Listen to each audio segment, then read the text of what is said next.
we are here for our latest episode of our Osaka interview series. It's a few days before the start. We're here on Joker X2. It's blowing about 25 knots from the north, so we hope you can hear us. We're here with Pete and Grant, who are the co-skippers for this race. So we'll just begin our interview like normal and ask them some questions and see what we can find out. So, you've both been sailing for quite a long time before beginning your double-handed campaign for the Osaka race.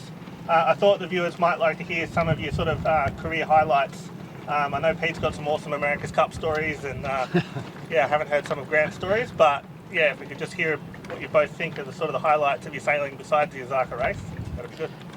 Yeah, for me, obviously coming up dinghies, we both went through dinghies. I sort of went through the international cadets and then up to Sharpie, so I did a lot of Sharpie regattas, and we did all right in some of the national championships, and then went on to actual sailing where we did quite well. I sailed with Gary Sheard, ex-Olympian, so I learnt a lot from him, and then went on to getting my own actual and competing in nationals and worlds.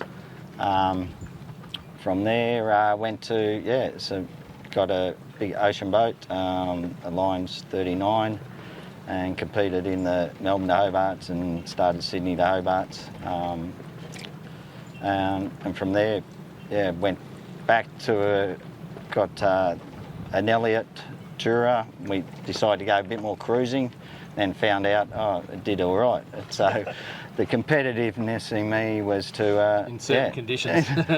We started racing that and then ended up obviously the rest is history with Pete in the 5-year campaign for the Osaka. We looked, so we went on to winning the Devonport double-handed, winning a Melbourne second on Melbourne to Hobart, and then fourth in the first Sydney to Hobart we did, and ended up line honours second in the last years on this boat. So we got into this boat and it had a lot more power, and that's what we wanted, something a bit quicker than the Elliott, and that's sort of a short story of your history. And Pete's. Yeah, well, I did similar to Grant. I started sailing dinghies and then very quickly went into keelboat racing, and discovered a passion for doing the bow on keelboats, and that took me to 2 America's Cups and Admiral's Cup, and then multiple Sydney-Hobarts, and lots and lots of offshore racing over the years and so on. I just found that I absolutely had a passion for sailing offshore, and so when Grant and I were talking over a beer one night about the idea of potentially doing an Osaka one day, the penny dropped and we decided, well, why not give it a crack. And as Grant said, he had a Elliott back then, so we started with the idea of campaigning that boat for the Osaka. And then over a period of about 2 years decided that it was probably not the boat for the Osaka campaign for us, a little bit slow in the light stuff. Went shopping and found this boat, and we're very, very happy with what we've ended up with, a good team and a good boat and hopefully a good result. So, brilliant, thank you. All right, so sort of already touched on this, but how long exactly have you been preparing for this event? Well, I think we discussed this in 2018 when we were at Magnetic Island, and I think from there we started the first time we got on our boat and did ocean was in 2020 when COVID hit. That was the Devonport race. Yeah. So from then, pretty, it's 5 years in the making. Flat out. We were a bit naive in 2018. We thought we might have a crack at Osaka, and I think we made that decision about 6 months out and realised very rapidly that no, you need a good window of 3 years minimum to gear up for this sort of event. So, so we shelved that and then basically put it back on the agenda after. About 2020, as Grant said. So. Everyone said a similar thing. It's like a lifetime of preparation or aiming at this event to get there. Absolutely. Not alone there. So, like you said, you went from the Elliott 1250 Tourer to the J133. Why'd you pick the J133 out of all the boats you can pick when boat shopping? Yeah, originally we looked at, full-on race boat, and we were looking at, an open 40 class, that sort of thing.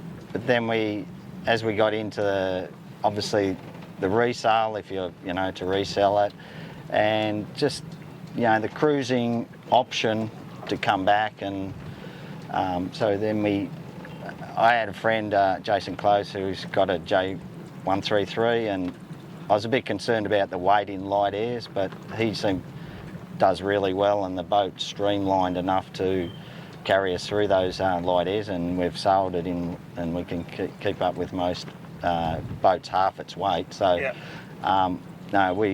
once we found this, and it came, it was a no-brainer, really. Yeah, I think the idea of going for an extreme race boat, we looked at open 40s and we looked at a few other boats, and part of it was when we first started talking about this, one of the big appeals, and the reason we looked at it on Grant's previous boat, was the cruise home is meant to be spectacular, and people say it's a life-changing experience, and we wanted to enjoy that part of the event, and so yes, we're competitive, and we want to win. But we also want to enjoy the experience coming home, and so this boat provides us with a really nice blend of performance when we need it, and then cruising comfort, if you will, for the trip home. So it was a really nice platform, and there's no, the boat's a very even boat. There's no, massive biases towards downwind or upwind. It's just it's a good all-rounder. So, which in this race you need a bit of that. So yeah, are there many of these around in the world? I think there were 13 built, from what I understand. 17, and 17, I think there's 16 left, and someone, and there's only 3 in Australia. Patriot is one. But they rate very well. They're a good. They're a good conservative boat in a lot of areas, but at the same time, it actually goes extraordinarily well in light air, which is really what we were hoping to get through the doldrums. So. Yeah. Do you know much about the history of this particular boat? Only because we had to then register it as an Australian ship, so you have to go back through the whole ownership history of the boat. And actually, I'm really fortunate. One of my colleagues at work actually was he was a J-boat commissioner, in the UK. So he actually commissioned this boat in the UK. So he could tell me quite a bit about this boat and the original owner and the thinking behind it. It was owned and built for a Scottish guy actually, and it had a couple of owners in the UK. Then it ended up in Holland. Spent a while in the Netherlands under the name of Batfish 3. And then it came out to Australia and was here for a couple of years before we got hold of it and renamed it Joker Time. It's actually Joker times 2, not Joker X2. So it's actually Okay. So you're starting with the largest group of boats in the fleet. So which boats do you think are closest to you in terms of like boat-on-boat performance across the track? If you're starting all together, who are you going to be racing closest? There's quite a few actually. I mean, there's a few, even though they're dissimilar boats, we're going to be all, vying for the same stretch of water in a lot of cases. Some boats have got a little bit more bias towards downwind sailing and so on. So, they're maybe 40s. Longer waterline or a bit lighter or something like that. But certainly boats like Quest they'll be solid competitors. They're good sailors and people like Jazz Player over there. Jazz Player, which is a more of a performance racing style boat. Yep. A little bit smaller than us, but should be equal in speed. We got Roaring 40s. There's a whole gaggle of them actually. I right now I'm not even sure who's going to come out. I've got my ideas as to who's going to sail it better, but at this stage it'll be wait and see on Sunday, and hopefully we've done the work we needed to do to put us in the front of the pack. Oh yeah, we'll be watching the tracker. I'm looking forward to it. So you competed in the 2024 Sydney-Hobart two-handed, which was a pretty brutal example of that race. What did you learn from that event that you've been able to implement for the Osaka race? Yeah, well, I think the heavy weather, we thought we were pretty well set up, going into that Hobart race, but we came out of it thinking, God, we've got a bit of work to do in our heavy air. So that's what we've been concentrating on. We've been resetting our smaller jibs. We've sort of made a new storm sill that can sort of take up, the 35 plus range, and just, easeability of being able to get these sails up and down in the heavy air, because that's, that's where we had a bit of trouble off Eden when we were going into, we knew we were heading into a Bass Strait gale that night, and so we were spending a bit of time trying to get the heavy weather jib set up, and we just found that we couldn't get enough cable tension into it, so we had a lot of luff sag, and that wouldn't allow us to point. So it was a really good learning curve for us, and I'm glad we did it, and we came out of it with a really strong game plan as to how to fix what we found that was incorrect. The other thing that we found too was we had a lot of water ingress, leaking issues, and they were really obvious things like Dorade boxes and vents and stuff that, like in nice conditions or in the Med or something like that, you'd never get water in. But in Bass Strait, when you got waves crashing on top of the boat, it actually it saturates or basically, underwater puts the whole thing underwater, and basically you end up getting water inside the boat, which makes it really uncomfortable, unpleasant, and it runs the risk of things like shorting out electronics and so on. So we went on a very, very strong campaign to waterproof the boat as well. So, going into Osaka, I really feel like we're, really got everything nailed down tight, which is good. So. Done everything we can, I think. I'm sure we'll find some other stuff, but at this stage, we've done, as Grant said, we've done everything we could possibly do. We're carrying a lot of spares, and we've replaced everything that can be replaced, pretty much. So I think we're good to go. Yeah, it definitely looks great. You look around and you've got your Technora main sheet. Yeah, it looks well sorted. Yeah, we've had some really good support from people like Robline Ropes. They were brilliant. They've given us some really, really nice high-tech halyard ropes and sheet ropes and so on, so the boat's had a complete birthday. Obviously Ronstan's been fantastic, which has been basically giving us a new powered winch, because our previous powered winch fried and wouldn't work and was hopeless. So having that sort of support has made all the difference to our lead-up campaign. So looks like we might have made you a custom. Yes, a little bit of custom Ronstan work here with a swage eye. We were a bit concerned about landing on top of a stainless rod, so that's just taken a little bit of the injury out of it, I think. So. So what do you think the hardest parts of getting to the start line are that people probably don't think of in terms of the preparation for this race? Where do you start? The money. Money's a big one. I got to say, you really you start with a budget, and then you very rapidly blow that away, because you as you go through it, you realise just everything.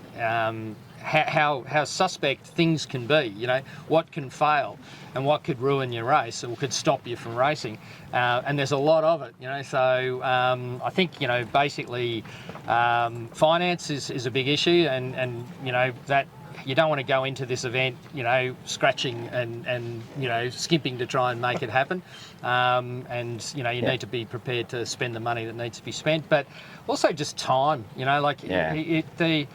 the demands that it's put on our families over the last 12, 18 months in terms of our time that we've had to dedicate to it is pretty extreme, and we're both fortunate that we've got really supportive families, and they're on board with it, and they're really looking forward to seeing us get out on the racetrack, and that's been helpful. But you've got to have a supportive family, and you've got to throw the time at it and throw the money at it, and if you do those things, you're going to at least give yourself the best chance of getting to the start line. Yeah, okay, that makes sense.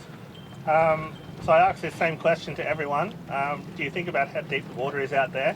Because the course goes right over the Mariana Trench sometimes, and you've got just a few mil of fiberglass and 10.5 kilometres of water under your boat. And think did they crossing did they line. answer by saying thanks for that? Pretty much, something along those lines. Yeah. George, who organises the race, he said he was working up his mast Well, and dropped a tool into it. So, you won't get going to dive that. In answer to your question, no, I probably don't think about it that much. I'd lie if I haven't thought about it at all. But I think the issue for us is that by the time we get up in that region, we'll have been sailing for a good probably 3.5 weeks. And I think our confidence in the boat by that stage will be pretty strong. So it's not like, you get there and you go, oh, this is really deep, because it doesn't matter whether you're sinking 100 fathoms or 500 fathoms correct. or whatever it is. you sunk. You're sunk, yeah. So 10 metres of water is you'll drown in sort of so much. But So we've heard about a new bread making hobby on board. So it's on the race website even. So Chef Pete. you're making Pete's making bread for you as you go along? Yeah. That's- And bringing out cocktails and exactly. I mean, we obviously race our boat as hard as we possibly can, and we're both competitive beasts. But this is a really unusual race, and you can't just race the boat the whole time. You have to live on board, and like obviously, bread is a staple of most people's diet. And when we were doing our menus and so on, it became obvious that actually, after the first week or so, bread's really not going to last. So I did a bit of a home cooking class with my wife and learned how to bake bread, and she's pre-mixed all of the dry ingredients, and I've got a crash course in how to make bread at sea, which makes a big difference to be able to cook a fresh loaf of bread after 3 weeks and so on. So, I think it just keeps the body in the normality of all the of the home life of so you're not. A lot of people are going to be eating, freeze-dried or basically pre-cooked, pre-prepared Cryovac type meals. But having something fresh is a real treat. So I'm looking forward to having a crack. And the other thing too is it gives you something to occupy your mind. Yeah. I mean, there's going to be a lot of, as much as we're racing the boat, it's a big ocean, and there's a lot of time where you're going to be just tracking along, quite comfortably and looking for something to do, And the light airs, you're looking for something to keep your mind occupied, rather than just obviously catching up with sleep, and is going to be the big thing, and in the heat and that we haven't experienced that before, so that's probably going to be a major thing for us. So, but keeping our minds active and sort of doing stuff. Yeah, I've definitely seen both sides of the food equation, because on Roaring 40 when we did the interview, they had all their food and it fitted So just a few dry bags that were labelled, and then on Ficky you see the other side of it where they've got everything in a kitchen, and it's amazing. And so both ends of the food spectrum are represented. Yeah, it's obviously weight related, but like I said, you need to sustain your normal life of food, which keeps you that mental advantage, I think. Yeah, that makes sense. So we heard you have a third crew member on board that might have been seen on a movie at some point, volleyball. Yes, I haven't actually brought my friend down yet. When I left work last Friday, I was presented with the volleyball, the Wilson volleyball with the handprint on it, like in the movie, The Castaway.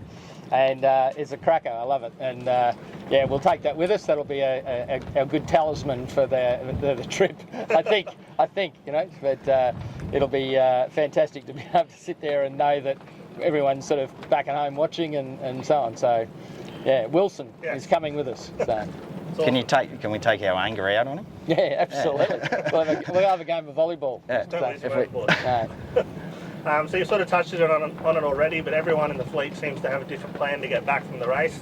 Is there any actual destinations you're aiming at on the way back, or are you just going to kind of see where the wind takes us? Yeah, a little bit of that. I mean, obviously, coming back,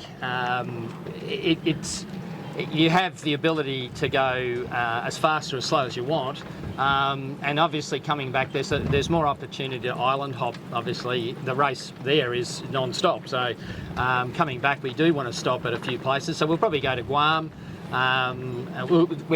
We'll probably depart Japanese waters from a little island called Chichishima, and that's the last of the Japanese island chains as you come down through the northern Pacific. And then we go to Guam, and then from Guam we jump off into Micronesia, and there's hundreds of little islands and atolls and you name it all the way through, virtually to the top of New Guinea, and so we'll island hop through there and then make our way down through the Solomons and so on. So yeah, we got a pretty good idea of the rough route, but where we end up, who knows? It'll be weather dependent and how motivated we are to get back in a hurry and all that sort of stuff. So yeah, okay. Well, that sort of sums up our formal questions. But can you show us around the boat so we can have a quick look and see any of the features as we go along? Yeah, for sure. Absolutely. Happy to take you for a wander.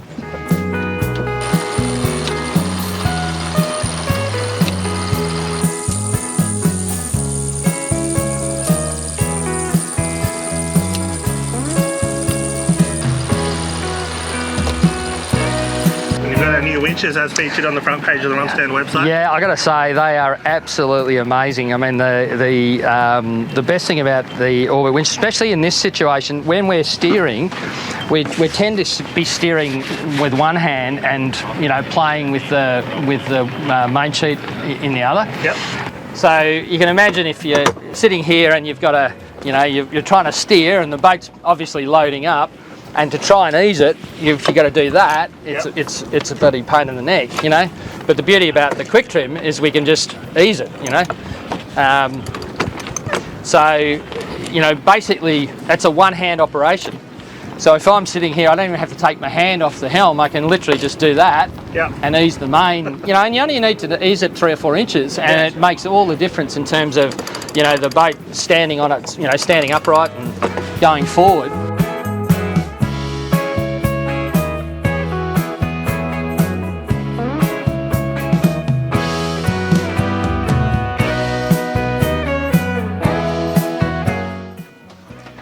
It's a very messy boat at the moment. We've got to do a fair bit of cleaning, but essentially, saloon area is quite comfortable. At the moment, we've got stuff everywhere. We've got a 80 litre backup extra fridge.